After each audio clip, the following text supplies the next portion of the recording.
হবে? ওয়াতাওয়াসাউ বিল হক, কি করতে হবে?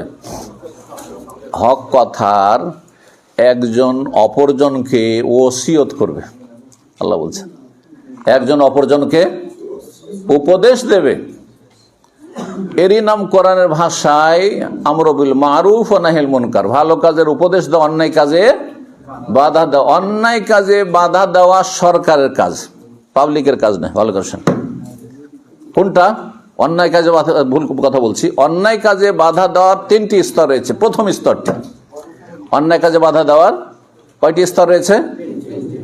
3টি স্তর রয়েছে। কি? হ্যাঁ,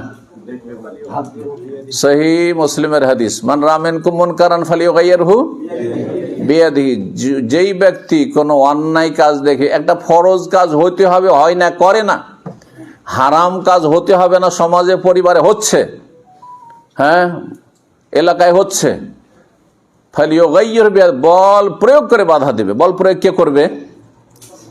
যাদের কাছে ক্ষমতা আছে, হ্যাঁ তাদের উপর গুরু দায়িত্ব।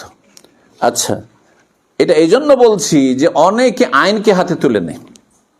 আইনকে কখনো হাতে তুলে নেবেন না। এই কাজটি কার? যাদেরকে ক্ষমতা দেওয়া হয়েছে, অথবা সরকার যাদের জন্য বৈধতা দিয়েছে।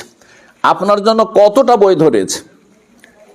আমাদের সমাজে কুসংস্কার মধ্যে একটি কুসংস্কার হচ্ছে যে অন্যের কাজে হস্তক্ষেপ করা বা অন্যের ফিল্ডে হস্তক্ষেপ করা। যেমন আপনার স্ত্রী বেহায়া বেপর্দা চলছে, তাহলে আপনি কি করতে পারবেন?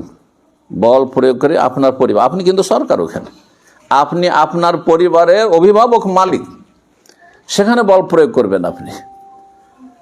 তারপরে ভাইয়ের স্ত্রী মাথায় কাপড় দেয় না, বেহায়া বেপর্দা চলাফেরা করে, ওড়নাটা নিয়ে তার মাথাতে পেঁচিয়ে দিতে পারবেন আপনি? জায়েজ আপনার জন্য? মারতে পারবেন? হ্যাঁ, যে পর্দা না করলে হাত পা ভেঙে দেবো, এইরকমই না সমাজ আমাদের। হ্যাঁ, চোর চুরি করলো, গণপিটুনি দিয়ে মেরে দিল। হ্যাঁ, ছিনতাইকারী ছিনতাই করলো, অথবা ধরেন পকেটমারি করলো, কাউকে সন্দেহ হলো যে চোর, তখন গণপিটুনি দিয়ে মেরে দিলেন। জায়েজ? হারাম। সরকার কাজ হাতে নিয়ে নিলেন, এটা হচ্ছে সীমা লঙ্ঘন করা। এটা হচ্ছে খারেজিদের, জঙ্গিদের কাজ। এটা হচ্ছে চরমপন্থীদের কাজ। ইসলাম চরমপন্থাকে অস্বীকার করে, ইসলাম হচ্ছে মধ্যম পন্থা। কথা বুঝতে পারছেন না? সুতরাং অন্যের কাজ নিজের হাতে তুলে নেবেন না। তাহলে অপরাধীকে যাদের বিচার করার অধিকার আছে তাদের হাতে তুলে দেবেন। এ না যে অপরাধীকে লুকিয়ে রাখবেন, বা এটাও জায়েজ নয়। কথা বলছেন তো? কিন্তু অন্যের জায়গায় আপনি দখলদারি দেখাবেন না। ওয়াতাওয়াসাউ বিল হক, কোরআনের ভাষায় বলছেন, হ্যাঁ, যে 3টি স্তরের কথা বলছেন। প্রথম স্তরে বল প্রয়োগ করা হয় শাসকের কাজ, আর না হলে কার কাজ? আপনি আপনার ঘরের প্রধান, আপনার কাজ। এমন 5 ভাই আপনারা আছেন, একই অন্য আছেন, মনে করছেন আমরা একটা পরিবার, তো আর একটা পরিবার, তখন আর ভাইয়ের বউ অথবা ভাবির ওপর আপনি কি করছেন? হাত তুলছেন, অথবা তার উপর আপনি চাপ সৃষ্টি করছেন। না, আপনার ভাইকে দিয়ে করাইতে হবে। শ্বশুর বউকে মারধর করছে, এগুলো সোশ্যাল মিডিয়াতে আজকাল বাঙালি সমাজে দেখা যাচ্ছে। শ্বশুর বৌমাকে, ছেলের বউকে মারধর করছে, হারাম কাজ এটি। তার অধীনস্থ না, তার সাথে খাওয়া দাওয়া করছে, তার ছেলের অধীনস্থ তার স্ত্রী, তার কে সে? এই দেশি তরিকাতে ইসলাম বুঝলে হবে না, ইসলামের তরিকাতে ইসলাম বুঝতে হবে, যাতে করে অশান্তি সৃষ্টি না হয়। এর তো রিয়াকশন হতে পারে, রিয়াকশন হতে গিয়ে পারিবারিক কলহ বিবাদ হতে পারে।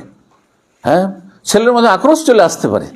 ছেলে বউকে এত ভালোবাসে যে বাপের শত্রু হয়ে যেতে পারে, মায়ের শত্রু হয়ে যেতে পারে, মায়ের গায়ে হাত তুলতে পারে, বাপের গায়ে হাত তুলতে পারে। ক্ষয়ক্ষতির দিকগুলি রয়েছে।